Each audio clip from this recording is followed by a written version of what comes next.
কারা নির্যাতন নয়, আসলে তো এটা কারাবরণ। আমরা তো জেনে বুঝে এই পথে পা বাড়িয়েছি। কেউ যদি মনে করে থাকে যে আমরা জানি না, তাহলে এটা তাদের মিস ইনফরমেশন। আমরা জানি আমাদের এই পথে চলতে গেলে এই পথটা কুসুমাস্তীর্ণ নয়। এ পথে লাল গালিচা থাকে, কখনো কখনো প্রতীকী অর্থে লাল গালিচা থাকে, তবে সেই লাল গালিচার লালিমাটা যতটা না গালিচার রং দিয়ে লাল হয়, তার চেয়ে বেশি লাল হয় ভাইয়ের শাহাদাতের রক্তের মাধ্যমে। শাহাদাতের রক্তের নজরানা দিয়েই আমরা সেই পথে ইনশাআল্লাহ পৌঁছবো, যে পথে শাপলা চত্বরের ভাইয়েরা শাহাদাতের রক্ত দিয়েছেন, যে পথে আমার হাটহাজারীর সন্তানেরা শাহাদাতের রক্ত দিয়েছেন, যে পথে আমার বিবাড়িয়ার ব্রাহ্মণ শহীদ বাড়িয়ার বীর শহীদানেরা যে পথে আত্মত্যাগ স্বীকার করেছেন, আমরা তাদের সে পথকে ভুলব না। তাদের সেই শাহাদাতকে আমরা কোনো সময় সেই শাহাদাত অস্বীকার করার কোনো প্রবণতাকে এক মুহূর্তের জন্য বরদাস্ত করব না। শহীদ হয়েছে আমার ভাই, সরি বলেন। বাংলায় না বলতে চান দুঃখিত, দুঃখিত যদি বলতে না চান আপনাদের প্রিয় ভাষা ইংলিশেই বলেন, তবে কি বলেন? সরি বলেন। সে রক্তকে অস্বীকার করার চেষ্টা করবেন না। শাহাদাতের শহীদের রক্তের সঙ্গে গদ্দারি করার মতো সেই বেঈমান কওমি মাদ্রাসায় জন্ম হয় না।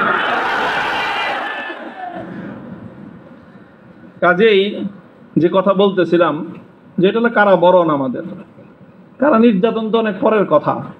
আল্লাহ পাক রব্বুল আলামিন কারা এই কষ্ট থেকে আমাদের সকলকে হেফাজত করেন। আমিন।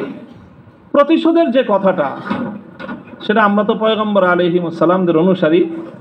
নবী ইউসুফ আলাইহিস সালামের সেই বাণী, লা তাসরিবা আলাইকুমুল ইয়াউম, গতকালকেও আমি বলেছি, আজও বলছি, আমরা কোনো প্রতিশোধ গ্রহণ করি নাই, করতে চাই না।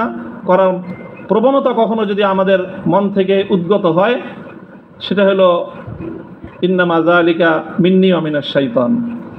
শয়তানের প্ররোচনায় কখনো হয়তো আমরা ব্যক্তিগত আক্রোশে প্রতিশোধের কথা বলে থাকতে পারি, কিন্তু আমরা প্রতিশোধ পরায়ণ নই, এটা মূল কথা। এই হিসাবে আমি প্রতিশোধের এই শব্দকে প্রত্যাখ্যান করলাম। তবে অন্য আরেক অর্থে আমি প্রতিশোধের শব্দকে সমর্থন করছি। শুধু সমর্থন নয়, বরং আমি আমার পুনর্ব্যক্ত করছি যে আমরা প্রতিশোধ নিব। আমাদের সেই প্রতিশোধ হবে সেই প্রতিশোধ, যেই প্রতিশোধ হিজরতের আগ পর্যন্ত 12 বছরের জুলুম এবং নির্যাতনের প্রতিশোধ মক্কা বিজয়ের মাধ্যমে আল্লাহর নবী গ্রহণ করেছিলেন। আল্লাহর নবী মক্কা বিজয়ের পরে সেই সকল অপরাধীদেরকে ক্ষমা করার মধ্য দিয়ে, সেই জমিনে আল্লাহর দ্বীনের ঝান্ডা সমুন্নত করার মধ্য দিয়ে মধুর প্রতিশোধ নিয়েছিলেন। আমি আবার বলছি, এদেশে ভাড়াটিয়া থাকবো না, ভাড়াটিয়া হিসেবে থাকবো না। এই জমিনের মালিকানা সূত্রে এদেশে বসবাস করি। এই জমিনকে আল্লাহর জন্য মুক্ত করেই ছাড়বো ইনশাআল্লাহ। আল্লাহর দ্বীনের বিজয়, সেটাই হবে আমাদের পরম প্রতিশোধ।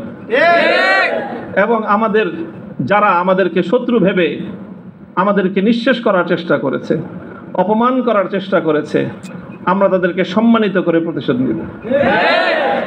আমরা তাদেরকে আদর্শের সোনালী পথে বরণ করে নেওয়ার মধ্য দিয়েই আমরা ইনশাআল্লাহ আমাদের আদর্শের বিজয়ের প্রতিশোধ গ্রহণ করব।